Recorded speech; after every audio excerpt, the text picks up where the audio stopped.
അങ്ങനെ നമ്മൾ അടുത്ത ട്രിപ്പ് വീണ്ടും ആരംഭിക്കുകയാണ്. ഇത് തൃശ്ശൂർ റെയിൽവേ സ്റ്റേഷനിലെ രംഗങ്ങളാണ് ഈ കാണുന്നത്. രാവിലെ ട്രെയിൻ കാത്തു നിൽക്കുകയായിരുന്നു.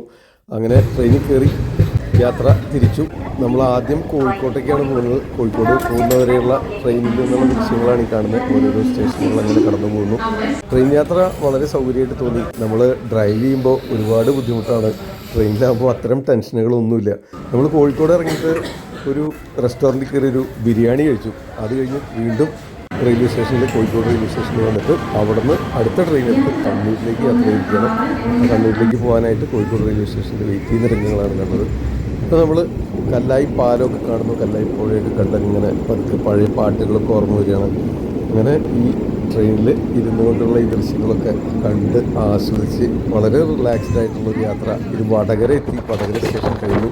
ഇനിയും ട്രെയിൻ മുന്നോട്ട് പോയിക്കൊണ്ടിരിക്കുകയാണ്. അപ്പോൾ ഓരോരോ സ്റ്റേഷനുകൾ ഇങ്ങനെ കടന്നു വരുന്നു. കണ്ണൂരും വടകരയും തലശ്ശേരിയും മാഹിയും ഒക്കെ കഴിഞ്ഞ് നമ്മൾ കണ്ണൂരെത്തണം. കണ്ണൂരെത്തി കഴിഞ്ഞാൽ നമുക്കിന്ന് പയ്യാമ്പലം ബീച്ച് കാണണം. പയ്യാമ്പലം ബീച്ചിൻ്റെ രാത്രി ദൃശ്യം വൈകുന്നേരങ്ങളിൽ എങ്ങനെയായിരിക്കും, പുലർച്ചെ എങ്ങനെയായിരിക്കും, അതെല്ലാം ഇന്നത്തെ വീഡിയോയിൽ ഉൾപ്പെടുത്തിയിട്ടുണ്ട്. അതുപോലെ നമുക്ക് കണ്ണൂർ ടൗണിൽ നമുക്ക് കാണേണ്ട ചില കാഴ്ചകളൊക്കെ ഉണ്ട്. പ്രധാനമായിട്ടുള്ള ഫുഡ് സ്പോട്ടുകൾ, അതായത് MVK റെസ്റ്റോറൻറ്റും ബാംഗ്ലൂർ ജ്യൂസി ഒക്കെ സന്ദർശിക്കണം. എല്ലാം നമ്മൾ ഇന്നത്തെ വീഡിയോയിൽ കാണിക്കുന്നുണ്ട്. നിങ്ങൾ പയ്യാമ്പലത്ത് എത്തിക്കഴിഞ്ഞാൽ പയ്യാമ്പലത്ത് ഞാൻ സജസ്റ്റ് ചെയ്യുക തീർച്ചയായിട്ടും ബീച്ചിനോട് ഏറ്റവും അടുത്ത് കിടക്കുന്ന ഏതെങ്കിലും ഒരു റിസോർട്ട് എടുക്കുകയായിരിക്കും നല്ലത്. അപ്പോൾ നമുക്ക് ബീച്ച് വൈബ്സ് ഏത് സമയത്ത് നമുക്ക് എൻജോയ് ചെയ്യാനായിട്ട് പറ്റും. അതായത് പുലർച്ചെ ഒരു 5-5:30 സമയത്തുള്ള സീനല്ല, ഉച്ച സമയത്ത് അതേ സീനല്ല. നമുക്ക് ഈവനിങ്സിലൊരു 5 to 7 PM. അത് കഴിഞ്ഞ് മിഡ് നൈറ്റ് വേറെ രംഗങ്ങളാണ്. അതുപോലെ തന്നെ പുലർച്ചെ ബീച്ച് കാണുന്നത് വേറെ രംഗങ്ങളാണ്. ഇതെല്ലാം മനസ്സിലാക്കണമെങ്കിൽ, തൊട്ടറിഞ്ഞ് ആസ്വദിക്കണമെങ്കിൽ നമ്മൾ തീർച്ചയായിട്ടും ബീച്ചിനോട് ഏറ്റവും അടുത്ത് സ്റ്റേ ചെയ്യുന്നതായിരിക്കും നല്ലത്. ഇപ്പോൾ പയ്യാമ്പലം ബീച്ചിൽ പോകുന്നതിനായിട്ട് ഉള്ള യാത്രയായിരുന്നു നമ്മളീ പോകുന്നത്. നമ്മൾ കണ്ണൂരെത്തി. കണ്ണൂർ ടൗണിൽ കൂടെ നമ്മൾ പയ്യാമ്പലത്തേക്ക് ഒരു ടൗൺ സൈറ്റ് സീയിങ് ആണ് പോയിക്കൊണ്ടിരിക്കുന്നത്. അപ്പോൾ പോകുന്ന വഴിക്ക് റോഡിന് ഇരുവശങ്ങളിലുള്ള ദൃശ്യങ്ങളാണ് ഈ കാണുന്നത്. കണ്ണൂർ ടൗണിൽ കൂടെയാണ് ഈ പോകുന്നത്. ടൗണിലുള്ള കടകളും ഷോപ്പുകൾ, അതുപോലെ ആ തിരക്കേറിയ വഴികളിലൂടെയൊക്കെയുള്ള യാത്ര. തീർച്ചയായിട്ടും ചില സമയങ്ങളിലൊക്കെ ഇടുങ്ങിയ വഴികളാണ്. ട്രാഫിക് ജാം അധികം ഉണ്ടായിരുന്നില്ല. വെക്കേഷൻ ആയതുകൊണ്ടുള്ള ഒരു തിരക്കുണ്ടായിരുന്നു. റോഡൊക്കെ പൊതുവെ ക്ലീനാണ്. കേരളത്തിലെ മറ്റ് ടൗണുകളോട് ഭൂമിക്കാവുന്ന രീതിയിൽ തന്നെ. അതിനേക്കാൾ മോശമെന്നോ നല്ലതെന്നോ പറയാനില്ല. കേരളത്തിലെ സാധാരണ ഒരു ടൗണ് പോലെ തന്നെ. പക്ഷേ റോഡുകളൊക്കെ ഒരുവിധം കുണ്ടും കുഴിയില്ലാതെ കാണപ്പെട്ടു. കാൽനടക്കാരുണ്ട്, ഇരുചക്ര വാഹനങ്ങളും ഓട്ടോകളും 4 വീലറുകളും എല്ലാം ഉണ്ട്. ഓട്ടോറിക്ഷ പൊതുവെ കുറവാണെന്ന് തോന്നുന്നു. കോഴിക്കോടിനെ അപേക്ഷിച്ചും തൃശ്ശൂരിനെ അപേക്ഷിച്ചൊക്കെ ഓട്ടോ വളരെ കുറവാണ് കണ്ടത്. നമ്മളങ്ങനെ പയ്യാമ്പലം ബീച്ചിലെത്തി. ഈ കാണുന്നതാണ് പയ്യാമ്പലം ബീച്ചിൻ്റെ ദൃശ്യങ്ങൾ. ഇത് സമയം ഇപ്പോൾ ഏകദേശം 4 മണി സമയമാണ്. 4 മണി 5 മണി സമയത്ത് പയ്യാമ്പലം ബീച്ചിൽ കൂടെയുള്ള യാത്ര എങ്ങനെയായിരിക്കും.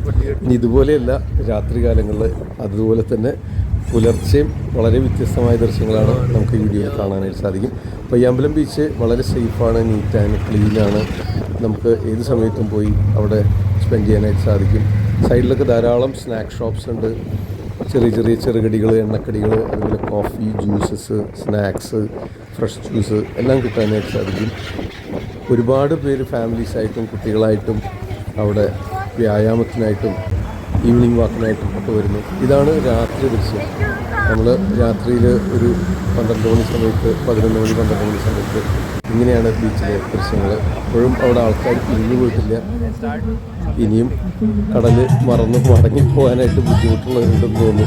അത്രമാത്രം ആസ്വാദികരമാണ് ഈ ബീച്ചിലെ കാഴ്ചകൾ.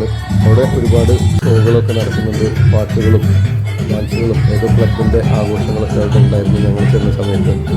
അതെല്ലാം കാണാനായിട്ട് സാധിച്ചു. അതുപോലെ ബീച്ചിലേക്ക് ആ കടൽ തിരമാല നോക്കി നിൽക്കാനായിട്ട് ഒരു പ്രത്യേക രസം തന്നെയാണ്. ഞങ്ങൾ തീർച്ചയായിട്ടും ബീച്ചുകൾ ആസ്വദിക്കുന്നവരാണ്. അതുകൊണ്ട് ആ തിരമാലയിൽ നിന്നുള്ള ദൃശ്യങ്ങളും ആ കടൽക്കാറ്റും കൊണ്ടങ്ങനെ നിൽക്കുമ്പോൾ എത്ര നിന്നാലും മടുപ്പ് തോന്നുന്നില്ലാത്തൊരു ആസ്വാദിക അനുഭവപ്പെട്ടു. അതുപോലെ തന്നെ പയ്യാമ്പലം ബീച്ചിലുള്ള ദൃശ്യങ്ങൾ, അവിടെ ഒരുപാട് ഫാമിലീസും കുട്ടികളൊക്കെ ആയിട്ട് കളിക്കാനായിട്ട് വന്നിട്ടുണ്ട്. പ്രത്യേകിച്ച് വെക്കേഷൻ ടൈം ആയതുകൊണ്ടാണ് ക്രിസ്മസ് ഹോളിഡേയ്സിൽ ഒരുപാട് പേര് അവിടെ വരുന്നുണ്ട്. മറ്റ് വർക്കിംഗ് ഡേയ്സിലൊക്കെ ഇത്ര തിരക്കുണ്ടായിക്കൊള്ളുന്നില്ല. സ്വീറ്റിംഗ് സാൻഡിയോടെ പേരൊക്കെ എഴുതി കളിക്കുകയാണ്. അങ്ങനെ ഇത് കഴിഞ്ഞിട്ടാണ് ഞങ്ങൾ വീണ്ടും ഡിന്നർ കഴിക്കാനായിട്ട് പോകുന്നത്. ആ പോകുന്ന വഴിക്ക് അവിടെ ഈ ക്ലബിലെ ഒരു ആഘോഷങ്ങളൊക്കെ കോൺഗ്രസ് പാർട്ടി വെച്ചിരിക്കുന്നുണ്ട്. Competition, dance competition, cinematic dance ഉണ്ടായിരുന്നു. ഇത്തരം ദൃശ്യങ്ങളൊക്കെ അവിടെ സാധാരണ കാണാം. അവിടെ പതിവാണ്. ബീച്ചിന് സൈഡിലായിട്ട് ചെറിയ ചെറിയ എൻ്റർടൈൻമെൻറ്റ് പ്രോഗ്രാംസ് ഷോസ് സ്ഥിരമായിട്ട് അവിടെ ഉണ്ടാകാറുണ്ട്. പ്രത്യേകിച്ച് വീക്കെൻഡ്സിൽ നിങ്ങൾക്കും അതിലൊക്കെ പങ്കുചേരാൻ, ആസ്വദിക്കാം. വൈകുന്നേരങ്ങളിൽ എല്ലാവരും സൗഹൃദ കൂട്ടായ്മകളും ചൊറ പറഞ്ഞിരിക്കാനൊക്കെ ഉള്ളൊരു സ്ഥലം.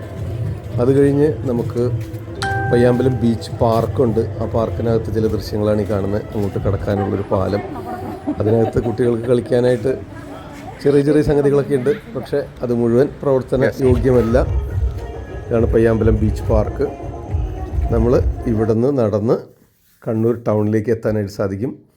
പയ്യാമ്പലം ടൗണിലെത്തി കഴിഞ്ഞാൽ നമുക്കിതുപോലെ നടന്ന് കാണാനായിട്ടുണ്ട്. ഒരുപാട് കടകളുണ്ട്, ഒരുപാട് ഫുഡ് സ്റ്റാളുകളുണ്ട്, ഷോപ്പുകളുണ്ട്. എല്ലാം ലൈറ്റൊക്കെ ഇട്ട് വളരെ മനോഹരമായിട്ട് അണിയിച്ചൊരുക്കിയിട്ടുണ്ട്. പ്രത്യേകിച്ച് ക്രിസ്മസ്, ന്യൂ ഇയർ ടൈം ആയതുകൊണ്ടായിരിക്കാം, വെക്കേഷൻ ടൈം ആയതുകൊണ്ടായിരിക്കാം ഒരുപാട് സ്നാക്ക് ബാറുകളും ഹോട്ടൽസും അൽത്താസൊക്കെ അവിടെ കാണാം. അൽത്താസ തൃശ്ശൂരുണ്ട്, ഗൾഫിലുണ്ട്. അതുപോലെ ഒരുപാട് ഷോപ്പ്, ജ്യൂസ് സ്റ്റാളുകളും. സിറ്റാപ്പാനി അവിടെ ഒരുവിധം പോപ്പുലറായിട്ടുള്ളൊരു ഷോപ്പാണ്. വഴിയരികിലൂടെയുള്ള നടത്തം വളരെ ആസ്വാദികരമാണ്, സേഫാണ്. ഒത്തിരി തിരക്കൊന്നുമില്ല. എല്ലാ കടകളുടെയും മുന്നിൽ ഇങ്ങനെ ലൈറ്റുകളൊക്കെ തെളിയിച്ച് ക്രിസ്മസ് ആഘോഷങ്ങൾക്കായിട്ട് ഒരുങ്ങിയിരിക്കുന്നത് പോലെ തോന്നുന്നു. ന്യൂ ഇയറിനും ക്രിസ്മസിനും വേണ്ടിയുള്ള ആഘോഷങ്ങളുടെ രാവുകളാണ് ഇനി അങ്ങോട്ട്. വെക്കേഷൻ ടൈം ആയതുകൊണ്ട് ഫാമിലീസ് ആൻഡ് കുട്ടികൾക്ക് കിഡ്സ് ധാരാളമായിട്ട് കാണാനുണ്ട്. ഫലൂഡ നേഴ്സിൻ്റെ ഷോപ്പാണിത്. ഇതൊക്കെ അവിടെ കണ്ണൂരിൽ അതിൻ്റെ ബ്രാഞ്ചുണ്ട്. കണ്ണൂർ ടൗണിൽ നമുക്ക് കല്യാൺ ജ്വല്ലേഴ്സും കല്യാൺ ടെക്സ്റ്റൈൽസും അതുപോലെ തൃശ്ശൂർ കേന്ദ്രീകരിച്ച് പ്രവർത്തിക്കുന്ന ഒരുപാട് ബിസിനസ് ഗ്രൂപ്പ്സിൻ്റെ ഷോപ്പുകളൊക്കെ കാണാനായിട്ട് സാധിക്കും. പൊതുവെ ശാന്തമായ ഒരു അന്തരീക്ഷമാണ്. ഇത് ബാംഗ്ലൂർ ജ്യൂസി ഷോപ്പാണ്. ഇവിടെ ഇതൊരു മസ്റ്റ് ട്രൈ ഓപ്ഷനാണ്. നിങ്ങൾ തീർച്ചയായിട്ടും അവിടുത്തെ സ്നാക്സോ ജ്യൂസോ ഷേക്കോ എന്തെങ്കിലും കഴിച്ചിരിക്കേണ്ടതാണ്. അവസാനം ഞങ്ങൾ ഡിന്നർ കഴിക്കാനായിട്ട് MVK റെസ്റ്റോറൻറ്റിലെത്തി. ഇതൊരുവിധം പോപ്പുലറാണ്. മട്ടൻ ബിരിയാണിയാണ് ഏറ്റവും പോപ്പുലർ. വളരെ ടേസ്റ്റി ആയിരുന്നു. ഞങ്ങളിത് ട്രൈ ചെയ്തു. നിങ്ങൾ ട്രൈ ചെയ്തിട്ട് അഭിപ്രായങ്ങൾ കമൻറ്റ് ചെയ്യാനായിട്ട് മറക്കരുത്. അത് കഴിഞ്ഞ് വീണ്ടും പതിയെ നടക്കുകയാണ്. തിരിച്ച് നടന്ന് പയ്യാമ്പലം ബീച്ച് തന്നെയാണ് അടുത്ത ലക്ഷ്യം. ഇത് രാവിലെ പരവരാ വെളുക്കുമ്പോൾ ബീച്ചിലെ ദൃശ്യങ്ങളാണ് ഈ കാണുന്നത്. വളരെ ശാന്തമാണ്. രാത്രിയിൽ കണ്ട ബീച്ചല്ല, അതുപോലെ ഈവനിങ്ങിൽ കണ്ട ബീച്ചല്ല. പുലർച്ചെ ഒരുവിധം വിജനമാണെന്ന് പറയാം. പക്ഷേ വളരെ നീറ്റ് ആൻഡ് ക്ലീനാണ്, ശാന്തമാണ്, കാമാണ്, ബ്രൈറ്റാണ്. പതിയെ പ്രഭാത സവാരിക്കായിട്ടും വ്യായാമത്തിനായിട്ടും ചിലരൊക്കെ വന്നു തുടങ്ങി. ക്ലബ് മെമ്പേഴ്സ്, ജിമ്മിനും അതുപോലെ പോലീസ് ട്രെയിനിങ്ങിൻ്റെ ഭാഗമായിട്ടും നടക്കാനിറങ്ങുന്നവരും അവിടെ കാണാൻ സാധിച്ചു. ആ സമയത്ത് തിരമാലകൾക്കും അന്തരീക്ഷത്തിനും ആകാശത്തിനും ഒക്കെ ഒരു വ്യത്യസ്ത നിറമായിരുന്നു. അത് തീർച്ചയായിട്ടും ആസ്വദിക്കാനായിട്ട് സാധിച്ചു. ഇത് അവിടുത്തെ പയ്യാമ്പലം ബീച്ചിനോട് ചേർന്നുള്ളൊരു വാക്ക് വേ ആണ്. ഇതിലൂടെ ധാരാളം പേര് നടക്കാനൊക്കെ ആയിട്ട് വരുന്നുണ്ട്. ഇപ്പോൾ സമയം രാവിലെ ഒരു 6:30 മണി സമയമാണ്. ഈ സമയം അവിടെ വളരെ വളരെ വളരെ വിജനമാണെന്ന് പറയാം. നായ്ക്കളുടെ ശല്യമൊന്നും കണ്ടില്ല. പോലീസ് ട്രെയിനിങ്ങിൻ്റെ ഭാഗമായിട്ടോ ഏതോ ക്ലബ്ബുകളുടെ